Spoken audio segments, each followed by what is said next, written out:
దేవుని వాక్యం చదువుకొని మనం ముందుకెళ్దాము. నాతో కలిసి కొరింథీయులకు రాసిన మొదటి పత్రిక,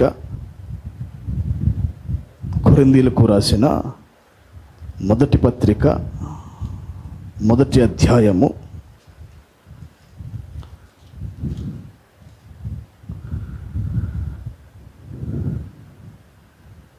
కొరింథీయులకు రాసిన మొదటి పత్రిక మొదటి అధ్యాయము 9వ వచనమును చదవండి. మన ప్రభువైన యేసుక్రీస్తు అను తన కుమారుని సహవాసమునకు మిమ్మును పిలిచిన దేవుడు నమ్మదగినవాడు. మరొకసారి చదువుదాము. మన ప్రభువైన యేసుక్రీస్తు అను తన కుమారుని సహవాసమునకు మిమ్మును పిలిచిన దేవుడు నమ్మదగినవాడు. అలాగే మరో లేఖన భాగం తీండి. యెషయా గ్రంథము మొదటి అధ్యాయము, యెషయా గ్రంథము మొదటి అధ్యాయము 18వ వచనం చదవండి. 1:18. యెహోవా ఈ మాట సెలవిచ్చుచున్నాడు, రండి మన వివాదము తీర్చుకొందము. మీ పాపములు రక్తము వలె ఎర్రనివైనను అవి హిమం వలె తెల్లపడును. కెంపు వలె ఎర్రనివైనను అవి గొర్రెబొచ్చు వలె తెల్లవి అగును. చదువుకున్న లేఖన భాగాన్ని ప్రభు మన వెనుకల్లో దీవించిన గాక. చిన్న ప్రార్థన చేసుకుందాము. మహాగణుడా, మహోన్నతుడా, జీవాధిపతి, జీవం కలిగిన వాడా, నీకు వందనాలు ప్రభువా. ఈ రాత్రి కాలం ముందు తండ్రి చదువుకున్న లేఖన భాగాన్ని దీవించమని నేను ప్రార్థిస్తున్నాను తండ్రి. మా మధ్యలో ప్రభు దిగివచ్చి ప్రభువా వాక్యాన్ని విరిచి వడ్డించమని నేను ప్రార్థిస్తున్నాను ప్రభువా. వింటున్న ప్రజలకు దీవెనకరంగా చేయండి ప్రభువా. నన్ను కొన్ని వశంలో పెట్టుకోమని మీరే ప్రభు నీ ఆత్మను మాకు తోడుగా ఉంచి నీ అధ్యక్షత వహించి నీ ప్రత్యక్షతను బయలుపరచమని యేసుక్రీస్తు నామములో ప్రార్థించి అడిగి వేడుకుంటున్నాము తండ్రి. ఆమేన్ అండ్ ఆమేన్. అందరు కూర్చోవచ్చండి. May be seated.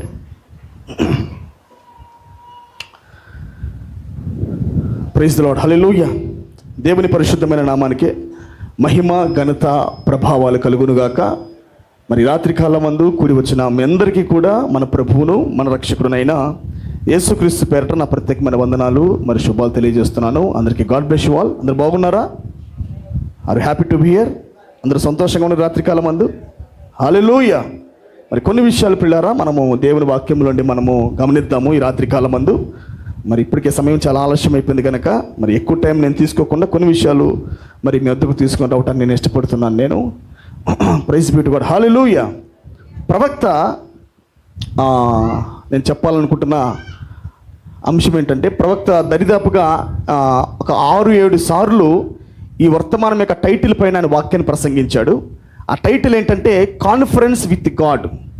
దేవుడితో ఒక ఆలోచన సభ, దేవుడితో ఒక ఆలోచన సభ అనే వర్తమానాన్ని ప్రవక్త 59 నుండి ప్రారంభించి 64 దాకా, ఐ థింక్ 63లో 6వ నెల దాకా ఆయన వాక్యం ప్రసంగిస్తూ వచ్చాడు.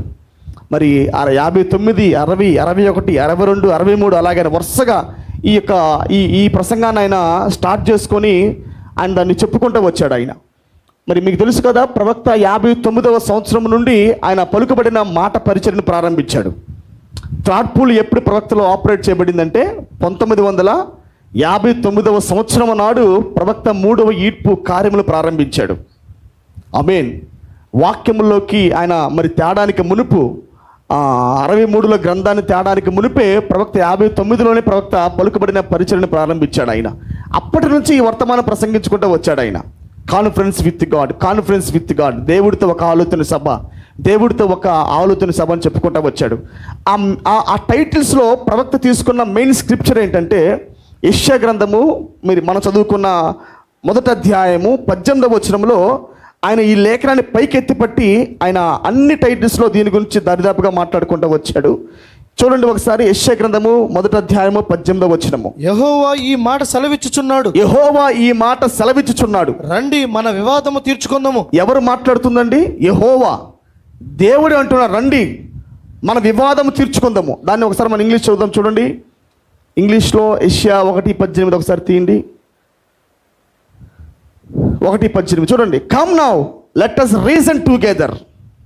రండి మనము అంటే ప్రవక్త ఒక టైటిల్ పెట్టిన రీతిగా రీజన్ టుగెదర్, అంటే మనము ఒక సమాధానంకి వద్దాము, ఒక దాని గురించిన సమాధానంకి వద్దాం, ఒక జవాబు కొరకు వద్దాం. రండి మనం ఆలోచిద్దాం, రండి మనందరూ కూర్చొని ఒక ఆలోచన సభను కలిగి ఉందామని దేవుడే పిలుపునిస్తున్నాడు. యెహోవా ఈ మాట సెలవిచ్చున్నాడు, though your sins be as scarlet. మీ పాపాలు ఎర్రగా ఉన్నప్పటికీ అవి ఎలా మారుతాయి అంటే it shall be white as snow. ఎలాగైతే మంచు తెల్లగా ఉంటుందో అలాగ మారుస్తానని చెబుతున్నాడు. ఎవరు? దేవుడే. Though they be red like crimson. అది కెంపు వల్ల ఎర్రగా ఉన్నప్పటికీ అది గొర్రె బొచ్చు వల్ల తెల్లగా చేస్తానని చెబుతున్నాడు ఆయన. ఈ మాట సెలవిస్తుంది స్వయముగా దేవుడే. దేని గురించి మాట్లాడి దీన్ని చెబుతున్నాడు? ఒక సభని కలిగి ఉందాము రండి. ప్రవక్త ఈ వర్తమానంలో హైలైట్ చేస్తుంది ఏంటంటే సహవాసము, ద ఫెలోషిప్ విత్ గాడ్. అంత గొప్ప దేవుడితో ఒక మానవుడు తిరిగి సహవాసం చేయటానికి వెళ్ళుట. ఆమేన్. మీకు తెలుసు కదా పిల్లారా, దేవుడు ఎంత భీకరమైన వాడంటే ద మ్యాజెస్టీ ఆఫ్ గాడ్. ప్రవక్త హూ ఈజ్ గాడ్ అనే వర్తమానం చెప్పేటప్పుడు ప్రవక్త మొదటిగా దేవుణ్ణి ఎక్కడ కలుసుకున్నాడంటే ఆయన దేవుణ్ణి చూసిన సృష్టిలోనే. ప్రవక్తకి దేవుడు డైరెక్ట్గా పరిచయం కాల, ఎవరో ప్రవక్తకి దేవుని పరిచయం చేయాల. దేవుడు స్వయముగా ప్రవక్తకి ఎలా పరిచయం అయ్యాడంటే త్రూ ద క్రియేషన్. మొదటి బైబిల్ గుండా ఈ సృష్టి ద్వారా దేవుడు ప్రవక్తకి బయలుపరుచుకున్నాడు, ఆయన అంటే వ్యక్తపరుచుకున్నాడు. అందుకే ప్రవక్త చాలాసార్లు మీరు గమనించండి, ఆయన ఒంటరిగా కొండల్లోకి వెళ్ళేవాడు. ఇప్పటికి స్టిల్ 65 దాకా కూడా ఆయన ఒంటరిగా కొండల మీదకే వెళ్ళేవాడు. ఆ కొండల్లోకి వెళ్ళి, ఆ లోయల్లోకి వెళ్ళి, ఆయన ఆ జలపాతముల దగ్గరికి వెళ్ళి ఒంటరిగా అలా ఆకాశాన్ని చూసుకుంటూ, సముద్రాలు చూసుకుంటూ ఆయన దేవుని కనిపెట్టడానికి వెళ్ళేవాడు ఆయన. ఆమేన్. ప్రారంభంలో ప్రవక్త వెతికింది దేవుణ్ణి సృష్టిలోనే. పునరుద్ధానం గురించిన వార్త సృష్టిలోనే. ఆ సూర్యుడు ఉదయించడము అస్తమించడము అది ఒక దేవుని యొక్క సృష్టి. క్రియేషన్ గురించి ఆయన చూస్తున్నప్పుడు దేవుడు చాలా గొప్పగా కనపడ్డాడు ఆయనకి. అందుకే అంటాడు, మీరు మీ యొక్క మనసులు ఎక్కడో పెట్టబడి ఉన్నాయి కానీ, మీ హృదయాలు ఎక్కడో పెద్దవిగా ఉన్న దాంట్లో పెట్టబడ్డాయి కానీ నిజానికి దేవుడు చాలా సామాన్యతలో ఉన్నాడని చెప్పాడు. నీవు కానీ చూడగలిగితే God is in the simplicity అంటాడు. Praise be to God. గమనించండి పిల్లారా, అంత గొప్ప దేవుడు ప్రవక్త వర్ణిస్తూ ఉంటాడు. ఆయన ఒంటరిగా ఉన్నప్పుడు శరీరం అంతా ఆయన లోపల ఉన్నప్పుడు, తలరాయిగా ఆయన ఉన్నప్పుడు, ఆయన ఒక్కడే హెడ్గా ఉండి తలస్తూ ఉన్నాడు ఆయన. మీరు సృష్టిని గమనించండి, ఎవ్రీ క్రియేషన్ ఈజ్ అబ్సల్యూట్. నక్షత్రం ఆయన చేసేటప్పుడు ఇట్స్ అబ్సల్యూట్. అది హెడ్ రివల్యూషన్స్, అవి హెడ్ థాట్స్ అవి. ఆయన ఎవరో పక్కన కూర్చొని సలహాలు ఇవ్వాల్సిన అవసరం లేదు ఆయనకి. ప్రభువా సూర్యుడు ఇలా చేయి ప్రభువా, నో ప్రభువా చంద్రుడు ఎలాగుంటే బాగుంటుంది ప్రభువా అని ఎవరు చెప్పాల్సిన అవసరం లేదు. ఇన్ని స్టార్స్ చేద్దాం, ఇన్ని నక్షత్రాలు చేద్దాము, భూమి ఇలాంటి కొలత పెడదాం, ఇలాంటి గ్రహాలు పెడదాము, ఇలాంటి కొలతలు పెడదామని దేవుడికి ఎవరు చెప్పాల్సిన అవసరం లేదు. ఏమేన్. దేవుడే తనకు తానుగా ఆలోచన కలిగిన వాడు. ఏమేన్. దేవుడు సలహాలు పొందవలసిన అవసరం లేనివాడు. నీకు అర్థమైపోవాలి నా లాంగ్వేజ్. నేను దీన్ని స్టార్ట్ చేశానంటే ఏమైనా బిఫోర్ ద టైం, కాలం లేక మునుపు నిత్యత్వములో ఆయనకి ఎవరు సలహాలు చెప్పాల్సిన అవసరం లేదు. ఆయన ఒంటరిగా ఉన్నప్పుడు తనకు తానుగా ఆయన జ్ఞానాన్ని కలిగి ఉన్నాడు, తనకు తానుగా ప్రత్యక్షతని కలిగి ఉన్నాడు. ఏమైనా మెచ్యూర్ మైండ్ ఆయనది. మన వలే పుట్టి మెచ్యూర్గా మారలేదు ఆయన. ఆయనకి ఆది లేదు, అంతం లేదు. ఆయనకి ఆల్ఫా లేదు, ఒమేగా లేదు. మెచ్యూర్ మైండ్ కలిగిన వాడు ఆయన. Praise be to God. అంత గొప్ప దేవుడు ఈ సృష్టిని చేస్తున్నప్పుడు మీరు చూడండి, ఒక వ్యక్తిగానే నిజంగా ఈ ఆకాశం దాటి పైకి ఎత్తపడ్డాడంటే ఆ నక్షత్రాలు చూస్తున్నప్పుడు వాడి గుండె పగిలిపోయింది. వాడే కొన్ని కోట్ల నక్షత్రాలు. ఇప్పటికీ మన సైంటిస్టులు కనిపెట్టింది కొన్ని నక్షత్రాలనే వాళ్ళు డిస్కవర్ చేసింది. ఇప్పటికీ మన సైంటిస్టులు కనిపెట్టింది మరి కొంతవరకు అంతరిక్షంలో కొన్ని వాటినే, కానీ స్టిల్ అది అలాగే ఉన్నది. కొన్ని కోట్ల నక్షత్రాలు, కొన్ని లక్షల కిలోమీటర్ దూరంలో ఆయన ఒక తెల్లని బ్లాక్ హోల్ అని, వైట్ హోల్ అని ఆయన గొప్ప మేధస్సు మొత్తం బయలుపరిచాడు అక్కడ. ఆ ఫస్ట్ బైబిల్ చూసే పిరమిడు ఆనుక కట్టాడు. ఆ ఫస్ట్ బైబిల్ బట్టే మరి యోబు మాట్లాడుతూ ఉంటాడు, ఆయన నక్షత్రాల గుండా ప్రత్యక్షపరచబడ్డాడు. Praise be to God. దేవుడు చూడండి పిల్లారా, దేవుడు ఎల్లప్పుడూ కూడా ఆయన ఒక పూర్తి చిత్రాన్ని రంగం మీదకి తేడానికి మునిపే దేవుడు మొదటిగా తన మనసులో ఛాయలు కలిగి ఉండి దాన్ని వ్యక్తపరుస్తూ ఉంటాడు ఆయన. That is a God's mystery. దేవుడి యొక్క ఆలోచన మర్మం అది మనుషులకు అర్థమవ్వాలి. అది దేవుడు ఒక దాన్ని వ్యక్తపరచాలంటే అది వెంటనే ఒక దాన్ని వ్యక్తపరచడు ఆయన. ఆయన మొదటగా దానికి కొన్ని షాడోస్ పెట్టుకుంటాడు. ఆయన గాడ్ హిమ్సెల్ఫ్, దేవుడే మొదటగా కొన్ని ఛాయలు పెడతాడు. ఆ తర్వాత ఆయన కొద్దిగా రియాలిటీలోకి వస్తాడు. ఆ తర్వాత కొద్దిగా పూర్తి పిక్చర్లోకి వస్తాడు ఆయన. Glory be to God. మీరు చూడండి, మనం సృష్టిని గమనించినప్పుడు దేవుడు సూర్యుని చేశాడు, బలవంతుడిగా చేశాడు. దేవుడు చంద్రుని చేశాడు. రాత్రిని వెలుగుచ్చుటకేమో చంద్రుడు, రాత్రికి వెలుగుచ్చుటకు, రాత్రిని పరిపాలించుటకు చంద్రుడు, మరి పగలను పరిపాలించుటకేమో సూర్యుడు. దాన్ని ఏమని పోల్చుకున్నాడు? నేనేమో హస్బెండ్ని, చంద్రుడేమో వైఫ్ అన్నాడు. ఎక్కడ? ఇంకా ఏ మనుషుడు పుట్టలా. కానీ ఎవరు లేక మునిపే ఇదిగో సూర్యుడు అంటే నేను. గమనించండి, the mystery of the marriage, వివాహం యొక్క మర్మం అది. ఇంకా మనుషుల్లోకి రాలా, పతనం కూడా జరగల. కానీ స్టిల్ గాడ్ ఏమై ఉన్నాడు? అదిగో సూర్యుడు అంటే నేను, చంద్రుడు అంటే నా భార్య, ఇదే నక్షత్రాలు మొత్తం నా దూతలై ఉన్నారు. ఆమేన్. దేవుడు తన్ను తానుగా, మీరు సూర్యుడిని చూస్తే ఆయన కనపడతాడు, చంద్రుల్లో ఆయన కనపడతాడు. 7 సంఖ్యల మొత్తం ఆయనేనా? 7 సంఘకాలాల గుండా దేవుడు తన్ను తాను వ్యక్తపరచుకుంటూ వెళ్ళాడు. నక్షత్రాల్లో దేవుడు ఉన్నాడు. ఏమేన్. మీరు ఒక చెట్టుని గమనించండి, చెట్టులో దేవుడు ఉన్నాడు, పునరుద్ధానంలో దేవుడు ఉన్నాడు. హల్లెలూయా. ప్రతి విషయంలో పిల్లారా, ఈవెన్ ఆయన చేసుకున్న జంతువు సామ్రాజ్యంలో కూడా దేవుడు ఉన్నాడు. యానిమల్ బీయింగ్స్లో మీరు చూడండి, గొర్రెపిల్లగా ఆయన గుర్తించబడ్డాడు, సింహముగా గుర్తించబడ్డాడు. బోర్డ్ లైఫ్కి వచ్చినప్పుడు ఆయన పక్షిరాజుగా గుర్తించబడతాడు. నా మాటలు మీకు అర్థమవుతున్నాయా? ఆయన గొర్రెపిల్లగా గుర్తించబడుతున్నాడు, ఆయన సింహంగా గుర్తించబడుతున్నాడు. అదే దేవుడు ఆయన పక్షులుగా గుర్తించబడుతున్నాడు, పావురంగా గుర్తించబడుతూ ఉన్నాడు. ఏమేన్. అంటే దేవుడు ఆయన ఒక క్రియేషన్ జరగబోతున్న దాన్ని పూర్తిగా ప్రణాళికను బయలుపరచడానికి మునిపే ఆయన మొదటిగా సృష్టిలో తను వ్యక్తపరచుకోవడం ప్రారంభిస్తున్నాడు. ఆయన ప్రవక్త మొదటిగా దేవుడిని అంత చూశాడు. దేవుడు సృష్టిలో ఉన్నాడు. ఏమేన్. దేవుడు సృష్టిలో ఉన్నాడు, ఛాయలుగా దేవుడు సృష్టిలో ప్రతిబింబిస్తూ ఉన్నాడు. అందుకే ప్రవక్త ఒక మాట అంటాడు. ఆయన ఈ వర్తమానము కౌంటూర్ అనే వర్తమానంలో ప్రవక్త అంటాడు, ఆ వర్తమాన పేరేంటి? అవరోహణ లెక్కింపు. ఆ అవరోహణ లెక్కింపులో ప్రవక్త అంటాడు, ఇంకనూ సైంటిస్టులు ఎంత వేగాన్ని పెంచుకొని, ఎంత అప్డేట్ చేసుకొని, వాళ్ళు ఎంతగా ఈ భూమిలోని సారం మొత్తం లాగి ఎన్ని నిర్మించుకున్నప్పటికీ, వాళ్ళు ఈ గ్రహాన్ని దాటి మరో గ్రహంలోకి వెళ్ళినప్పటికీ, కానీ వాళ్ళు ఇంకను వెనకే ఉన్నారని చెప్పాడు. వాళ్ళు ఇంకను ఆదికాండంలో దాటలేదని చెప్పాడు ఆయన. ఏమన్నాడు? స్టిల్ వాళ్ళు ఇంకను ఆదికాండమును దాటలేదన్నాడు ఆయన. అంటే ఏం మాట్లాడుతున్నాడంటే ప్రవక్త, మనుషుల దృష్టి ఎక్కడెక్కడో ఉంది, కానీ ఈ భూమిని మనం గమనించినప్పుడు ఆ గడ్డి ఎలా పెరిగిందో వాడికి తెలియదు అన్నాడు. వీడు రాకెట్ కనిపెడతాడు, వాడు మరో గ్రహానికి వెళ్తాడు. ఈవెన్ ఒక రోబోట్ని కనిపెట్టాడు. రోబోట్ మాట్లాడుతుంది, ఇంటర్వ్యూ చేస్తుంది. ఆ వైట్ హౌస్లో రోబోట్ని పెట్టారు, రోబో ఇంటర్వ్యూలు చేస్తుంది, రోబో మరి ఏమంటారు, ఉద్యోగాలు చేస్తుంది. భౌతికమైన ఇంకా మ్యాన్ మైండ్, మ్యాన్ హ్యాండ్స్ లేవు. మనిషి కృత్యాలయంలో అవసరం లేదు. ఇంకా మనుషులు పనిచేయాల్సిన అవసరం లేదు, మొత్తం రోబో పనిచేస్తుంది. ఏ టెక్నాలజీ. ప్రవక్త అంటాడు, ఇవన్నీ వాడు ఎంత ప్రయాణం చేసినప్పటికీ స్టిల్ వాళ్ళు ఇంకనే ఉంది ఆదికాండంలోనే అన్నాడు. అంటే ఆదికాండం 1వ అధ్యాయంలో దేవుడు లెట్ దేర్ బి అన్నప్పుడు వెలుగు కలిగింది, ఆ వెలుగులో జీవం ఉంది. లెట్ దేర్ బి ట్రీ అన్నప్పుడు ఆ ట్రీ ఎలా వచ్చింది? అది ఆర్టిఫిషియల్ కాదు, అది it's a life in the tree అని అంటాడు. You scientist, you can create the life. ఈ మట్టి ద్వారా నీ యొక్క తత్వజ్ఞానం బట్టి, నీ జ్ఞానాన్ని బట్టి, నీ చదువు బట్టి, నీ విజ్ఞానం బట్టి నీవు జీవాన్ని కనిపెట్టగలవా? ఏమనండి, వాడు ఎంత ప్రయత్నించినప్పటికీ వాడు జీవాన్ని కనిపెట్టలేడు. జీవం దేవుడి వశము, మనుషుడు బతికేది జీవాన్ని బట్టి. అది అది అది అది యెహోవా యొక్క దీపము. నరుడు బతికే జీవము యెహోవా ఇచ్చి దీపమై ఉంది అది. అందుకే మీరు చూడండి, మొదటి రాకల్లో మనం మాట్లాడుకుంటా ఉన్నాము.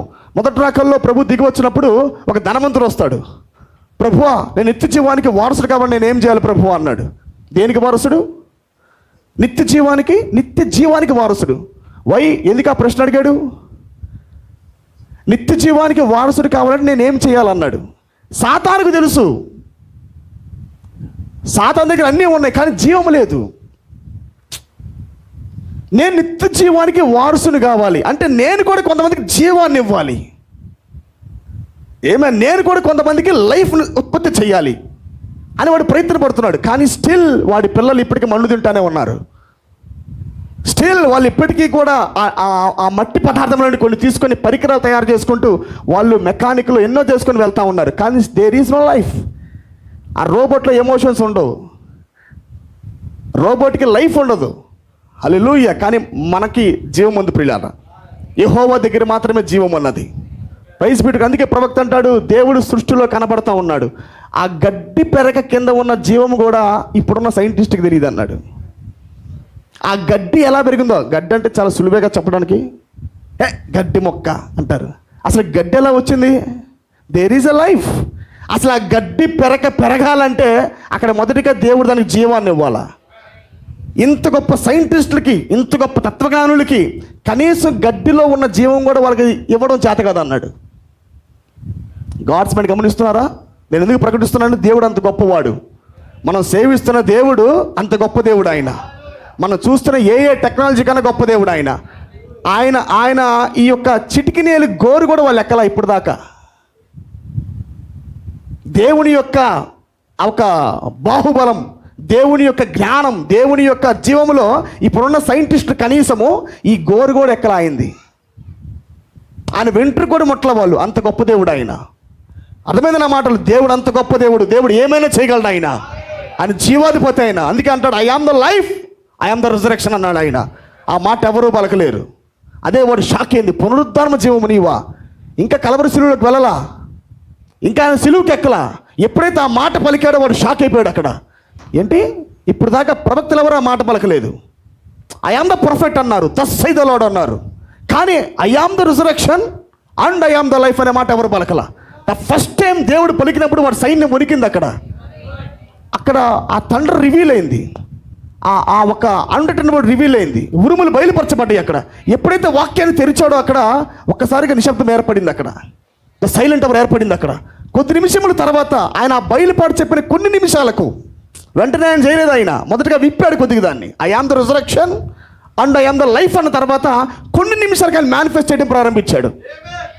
కమ్అవుట్ లాజరు అన్నాడు. లాజరు బయటికి రాని పలికాడు ఆయన.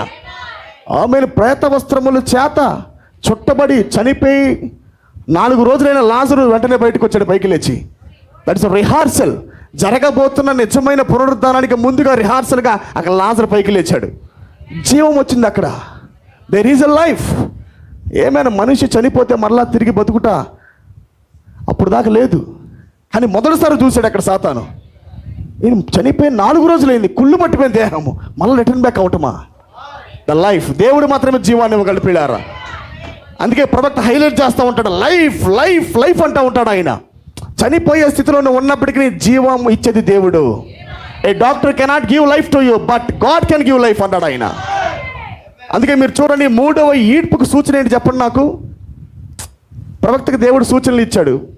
మొదటి సూచన గుహలో పొందినప్పుడు అది అది అది ఏ సూచన? అది healings and and and also discernment. కానీ 3 ఈడ్పుకి వెళ్ళడానికి మునుపు ప్రవక్తకు దేవుడు ఇచ్చిన సూచనలు ఏంటంటే, ఒక బిడ్డ చనిపోయి ఉంటుంది. ఒక తల్లి విశ్వాసము చేత, డాక్టర్ ఏమో ఉదయకాలము దరిదాపుగా 9 గంటలకి ఆ బిడ్డ చనిపోయాడని చెప్పి ఆమెకి ఇచ్చేస్తాడు, ఆ చిన్నపిల్లడు చనిపోయాడని చెప్పి. ఆ తల్లి గారి విశ్వాసముతో ఇక్కడే బ్రహ్మం టబర్నికల్ మీటింగ్స్ జరుగుతున్నాయంట, ఇక్కడే ప్రవక్త ఉన్నాడంట, ఆయన ఇక్కడే మీటింగ్స్ పెట్టాడంట అని చెప్పి ఆమె ఎరిగినది. ఆ బిడ్డను, చనిపోయిన బిడ్డను కట్టుకొని, ఏ టైంలో మాట్లాడబడుతుంది ఇది నేను చెప్తున్న మాట, 56, 57 ప్రాంతాల్లో. ఇప్పుడు ఎన్ని సంవత్సరాలు అయింది? ఇన్నేళ్ళు అయింది? చనిపోయిన బిడ్డని, జాగ్రత్తగా వినాలి, చనిపోయిన బిడ్డని విశ్వాసంతో ఆమె ఒక శారీలో కట్టుకొని ఆమె మీటింగ్స్కి వచ్చిద్ది. ఆమె మీటింగ్స్కి వచ్చి వాక్యము మరి అయిపోయిన తర్వాత ప్రార్థనా కార్డులు ఇస్తూ ఉంటే ఆమెకు ప్రార్థనా కార్డు లేదు. ప్రవక్త పిలిచేది ఎవరికైతే ప్రార్థనా కార్డులు ఇచ్చారో వాళ్ళు పిలుస్తూ ఉంటాడు. ఈ టైంలో ఆమె అక్కడ నిలబడి ఆ హీలింగ్ కొరకు చూస్తూ ఉండిద్ది. బిల్లి పోల్ దాన్ని గమనిస్తాడు. డాడీ, ఒక స్త్రీ ఎదురు చూస్తూ ఉంది డాడీ, ఆమె తన బిడ్డ మరణించాడు, ఆమెకేమో ప్రార్థనా కార్డు లేదు, చాలా అవసరతలో ఉంది డాడీ అని చెప్తాడు. అయితే ఆయన బోస్వర్త్నో సంథింగ్ ఒక సేవకుని పిలిచి, ఆ Bosworth go and pray for baby అంటాడు. అప్పుడు ఆ సేవకుని పంపించినప్పుడు ఆ సేవకుడు మీటింగ్లో అలా ప్రార్థన చేయడానికి వెళుతూ ఉండగా వెంటనే దేవుడు వస్తాడు, స్టాప్ ద బోస్వర్త్ అంటాడు. బోస్వర్త్ నాపి నువ్వు వెళ్ళు అన్నాడు. ఏంటి ప్రభు అనేది? That is a sign to your thoughtful ministry అన్నాడు. నీ 3వ ఈడ్పు పరిచయకు అది సూచన, ఆ వ్యక్తి కాదంటాడు. వెంటనే ఆ వ్యక్తిని మరలా వెనక్కి పిలుస్తాడు. My pastor, brother God bless you, మీరు దయచేసి వెనక రమ్మని చెప్తాడు. మరలా ఆ వ్యక్తి వెనక్కి వచ్చిన తర్వాత బ్రదర్ బ్యాన్ స్వయంగా వెళ్తాడు. వెళ్ళి సిస్టర్ కొద్ది ముందుకు రండి మీరు అంటాడు. ఆ సిస్టర్ని ముందుకు తెచ్చినప్పుడు ఆ సిస్టరు చనిపోయిన బాలుని పెట్టుకొని ఉంటుంది. గమనించండి, దట్స్ అ సైన్. చనిపోయిన బాలు రిహార్సల్. లాజరం అంటే రిహార్సల్. అది చనిపోయిన కొన్ని గంటలైనది. అది థాట్ఫుల్ మినిస్ట్రీ. అది క్వికనింగ్ స్పిరిట్. అది ఆర్కేంజల్ వాయిస్. అది హల్లెలూయా. ఆ బిడ్డను చేతిలో పెట్టుకున్నప్పుడు ప్రవక్త, అమ్మ what happen to this baby? ప్రవక్తకి తెలుసు ఏం జరిగిందో. ఇదివరకే దేవుడు చెప్పాడు, దట్ ఈస్ అ సైన్. ఆమె ఏ సారీ కట్టుకొచ్చిద్దో, ఏ బేబీని తెస్తాడో, ఏ టైంకి ఆ బేబీ వస్తాడో మొత్తం దేవుడు చూపించాడు. కానీ అది జ్ఞాపకంలో లేదు ఆయనకి. కానీ హోలీ గోస్ట్ మరలా దిగి వచ్చి జ్ఞాపకం చేసినప్పుడు అప్పుడు ఆయన గుర్తుపడతాడు ఆయన. ఓ మై సిస్టర్, ఆ బేబీకి ఏమైంది అని అంటాడు ఆయన. మార్నింగే డాక్టర్ రిపోర్ట్ ఇచ్చాడు చనిపోయాడని. కానీ ఇక్కడ మీటింగ్ జరుగుతుందని ఎరిగి, ఇక్కడ ఖచ్చితంగా దేవుడు ఉన్నాడని ఎరిగి ఇక్కడికి వచ్చాను బిల్లి అని చెప్పిద్దామె. అప్పుడు ఆయన ఓకే లెట్స్ ప్రే, మనం ప్రార్థన చేద్దామంటాడు ఆయన. ఆ చనిపోయిన బాలుడు దరిదాపుగా చనిపోయి ఒక 9 గంటలు 10 గంటలు అయిపోయి ఉండొచ్చు ఆ మీటింగ్కి వచ్చినప్పుడు. అప్పుడు ఆ బిడ్డను బయటికి తీసినప్పుడు ప్రవక్త చేతుల నుంచి ప్రార్థించగా ఆ బిడ్డ దగ్గటం ప్రారంభిస్తాడు. మేడగది మీద ఎలీషా ప్రార్థిస్తున్నప్పుడు ఎలాగైతే తుమ్మటం ప్రారంభించాడో, the manifestation of the 7 thunders, ఎలాగైతే ఉరుములు ఆ వ్యక్తిలో మేనిఫెస్ట్ అయినాయో, ఆ బిడ్డ ఎలా బ్రతికాడో, that is a proof of the thoughtful ministry. Glory be to God. ఎప్పుడైతే ప్రవక్త ప్రార్థన చేస్తాడో జీవం లోపలికి వచ్చింది. ఆ బిడ్డ బ్రతకడం ప్రారంభిస్తాడు. ఆ వ్యక్తి తుమ్మడం ప్రారంభిస్తాడు. అప్పుడు అంటాడు ప్రవక్తకి దేవుడు అంటాడు, that is a sign to thoughtful ministry. హల్లెలూయా. దేంతో రుజువుపరిచాడు? రిజరక్షన్, జీవాన్ని ఇవ్వటము. అంటే దేవుడు ఏం చేస్తున్నాడు? నిజానికి జీవాధిపతి నేను. I am the life and I am the resurrection. కానీ దేన్ని ఇవ్వడానికి ఇష్టపడుతున్నాడు ఆయన? సాతాను దగ్గర లేని life. A Satan cannot create the life. Satan అన్నిటికీ కూడా జీవాన్ని ఇవ్వలేడు, కానీ నీకు ఇస్తున్నా వెళ్ళని చెప్పాడు. హల్లెలూయా. అది తాత్కాలికమైన జీవము కాదు. ఓరల్ రాబర్ట్స్ హీల్ చేసి పైకి లేపగలడు, కానీ మరలా మరణిస్తాడు. టిఎల్ లాస్మన్ ఒక వ్యక్తిని మరణంలోంచి పైకి లేపగలడు, జీవాన్ని కలిగి ఉన్నాడు, బట్ లిమిటెడ్ లైఫ్. మరలా ఆ వ్యక్తి మరణించును. కానీ ఈ వర్తమానం యొక్క విశేషత ఏంటంటే, the speciality of this message ఏంటంటే పిల్లారా, నిత్య జీవాన్ని ఇచ్చుట. ఒక్కసారి హట్టిరెడ్డి పిల్లల్ని చూసి ఆయన పలికినప్పుడు వీళ్ళకి రక్షణ కలిగిందని చెప్పినప్పుడు దట్ ఈస్ ఎటర్నల్ లైఫ్. ఇంకా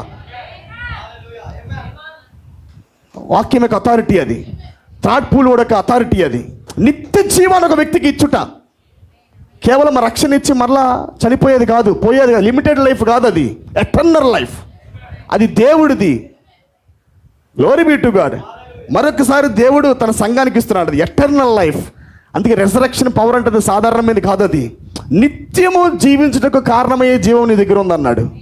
you are the resurrection and you are the eternal life. హల్లెలూయా. Glory be to God.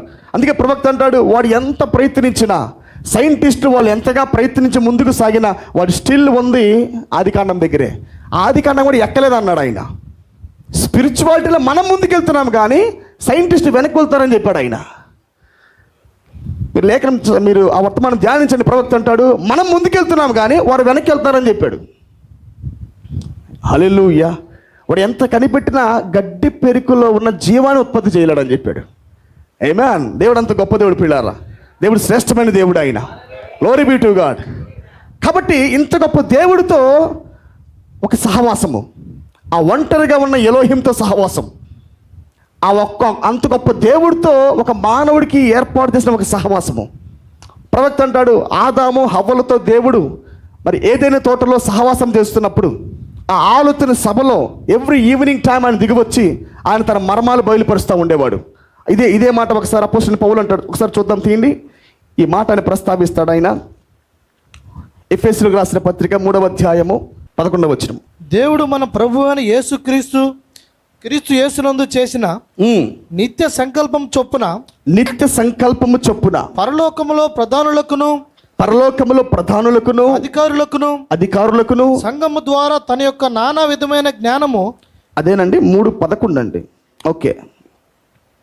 నానా విధమైన జ్ఞానము ఇప్పుడు తెలియబడవలని ఉద్దేశించి శోధింప సఖ్యము కాని క్రీస్తు ఐశ్వర్యమును అన్ని జనులలో ప్రచురించుటకు సమస్తమును సృష్టించిన దేవుని యందు పూర్వకాలం నుండి మరుగై ఉన్న ఆ మర్మమును గూర్చి ఏర్పాటు ఎట్టితో అందరికీ తేటపరచుటకును పరిశుద్ధులందరిలో అత్యల్పుణ్ణైన నాకు ఈ కృప అనుగ్రహించెను.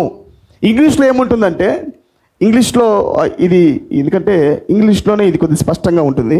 ఎఫెసీయులు రాసిన పత్రిక ఒక్కసారి ఉన్నవాళ్ళు తీయండి దాన్ని. 3:11 ఫెలోషిప్ విత్ ద మిస్టరీస్ అంటాడు ఆయన మాట్లాడేటప్పుడు. 9 చూడండి, 3:9 ఇంగ్లీష్లో ఈ మాట పలుకుతాడు. And to make all men see what is the fellowship of the mystery. సహవాసం యొక్క మర్మాన్ని ప్రతి మనుషుడు ఎరుగునట్లు చూడునట్లు అంటాడు.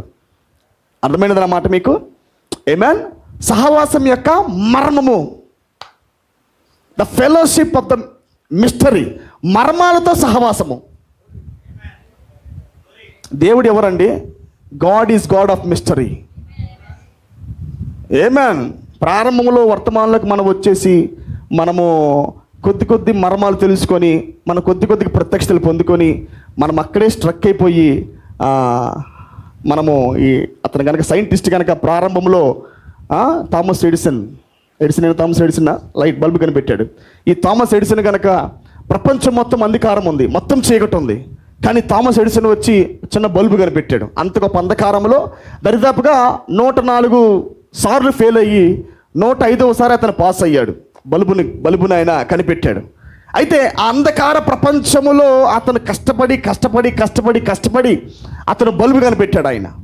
ఈ బల్బు కనిపెట్టిన తర్వాత ఆ ఫార్ములాని నెక్స్ట్ వచ్చిన తరం ఏదైతే ఉన్నదో ఆ తరం ఆ ఫార్ములా కొనసాగించింది, మల్టిప్లై చేసింది దాన్ని. ఆమేన్. చేసి ఇంకొద్దిగా ఆ ఒక వోల్టేజ్ పెంచడం ప్రారంభించారు. ఆమేన్. ప్రతి వీధికి కరెంటు, ప్రతి వీధికి స్తంభాలు వేయటము. ఇదివరకు ఒక బల్బు కనిపెట్టమే ఆ కాలంలో చాలా కష్టం. అంధకారంలో ఉండి ఆ వ్యక్తికి వెలుగు లేకుండా ఉండి చాలా కష్టపడి ఆ వ్యక్తి బల్బుని కనిపెట్టాడు. ఆ తర్వాత వచ్చిన వాళ్ళు వెలుగు ఉంది, వాళ్ళకి ఆల్రెడీ ఫార్ములా ఉంది కనుక వెలుగు వచ్చింది. కానీ వాళ్ళు ఈ వెలుగుతో తృప్తి పడకుండా కొద్దిగా ఫార్వర్డ్ వెళ్ళారు. వాళ్ళు కొద్దిగా ఫార్వర్డ్ ముందుకెళ్ళారు. వాళ్ళు వెళ్ళిన తర్వాత ఆ వచ్చిన తరం ఏం చేసిందంటే, ఇది కూడా సరిపోదు, మన ప్రతి ఇంటికి కరెంట్ కావాలి.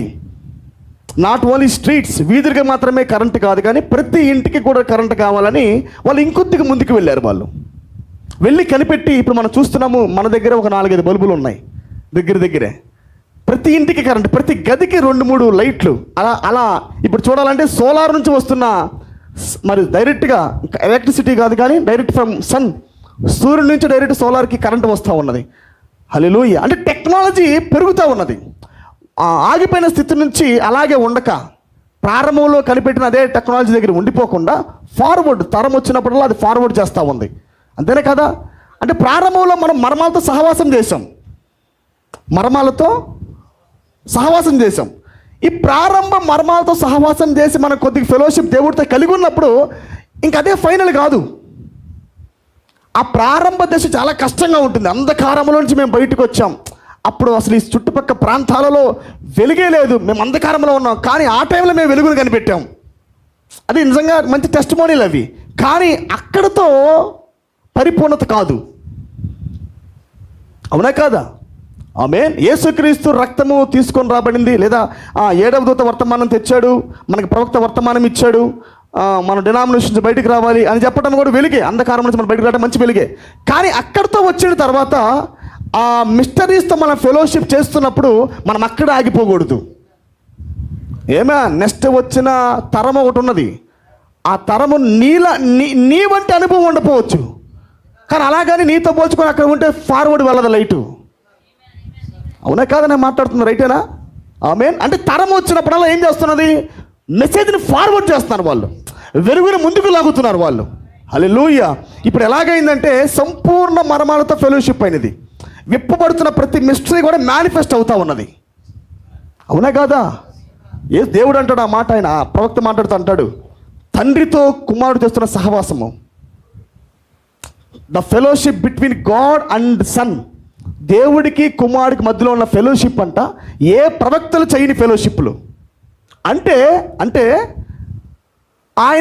ఈయన మనసు మాత్రమే దాన్ని పట్టుకోగలదు అన్నాడు. తండ్రి వ్యక్తపరిచినప్పుడు తండ్రి తన మర్మాలు బయలుపరచబడినప్పుడు, తండ్రి తన ప్రణాళికని వ్యక్తపరుస్తున్నప్పుడు కుమారుడు మాత్రమే దాన్ని ఎరగలడని చెప్పాడు. అంత ఓల్టేజ్ని, ఆయన సంపూర్ణత, ఆయన బాహు, ఆయన శక్తి, ఆయన ప్రభావం మొత్తం కూడా ఎవరు ఎరగలరంట? Christ only. కొడుకు మాత్రమే ఎరగలడు. ఎందుకనగా ఈయన రక్తాన్ని బట్టి వచ్చినోడు కాదు, గొర్రెపిల్ల రక్తము కింద వచ్చినోడు కాదు. He's a lamb of God. ఆయనకి ఆదాము వంటి గొర్రెపిల్ల అవసరం లేదు ఆయనకి. అంటే ఆదాము ఎలాగైతే పడిపోయిన తర్వాత, అర్థమవుతున్న మాటలు, ఏదైనా సహవాసములో ఆదాము హవ్వలు పాపం చేసిన తర్వాత, వాళ్ళ ఫెలోషిప్ నుంచి బయటకు వచ్చిన తర్వాత, ఏమేన్, ఆయన మరలా రక్తము, మరి గొర్రెపిల్ల వధించి రక్తము కింద సహవాసం పెట్టాడు. ప్రవక్త ఒక వర్తమానం చెప్పాడు, the basis of the fellowship అన్నాడు. సహవాసం యొక్క మరి బేసిస్ ప్రాధాన్యత కాదు, పునాది. పునాది అనొచ్చు. సహవాసం యొక్క పునాది, బేసిస్. ప్రవక్త ఆ వర్తమానం చెప్పాడు ఆయన. ఆ వర్తమాన ప్రవక్త అంటాడు, తిరిగి మరలా ఫెలోషిప్ అయ్యేటప్పుడు కారణమైంది ఏంటంటే రక్తమే అన్నాడు. కానీ యేసుక్రీస్తుకి రక్తం అవసరమా? ఆయన పలుకుబడిన మాట. అందుకే ఆదాము మొదలుకొని యేసుక్రీస్తు ముందు వరకు ఉన్న ప్రతి ఒక్కరితో దేవుడు సహవాసం చేశాడు. కానీ అది దూరాన ఉన్న సహవాసం, మర్మాలను వ్యక్తపరచలేని సహవాసం, తన దైవత్వం మొత్తాన్ని కుమ్మరించుకోలేని సహవాసం. ఆమేన్, హల్లెలూయా. కానీ ఎప్పుడైతే సింఫనీ వచ్చిందో, ఇప్పుడు ఎవరైనా ఉన్నారండి, ఇప్పుడు ఒక మంచి తరహాలో ఉన్నవాళ్ళు, ఒక మంచి పెద్ద మైండ్ కలిగిన వాడు చిన్నపిల్లలతో మాట్లాడతాడా? పెద్దవాళ్ళతో సహవాసం చేస్తారు. బ్రాడ్ మైండ్ కలిగిన వాళ్ళు బ్రాడ్ మైండ్తో సహవాసం చేస్తారు. ఎందుకంటే ఆలోచన చెప్పినప్పుడు అర్థం చేసుకోగలడు.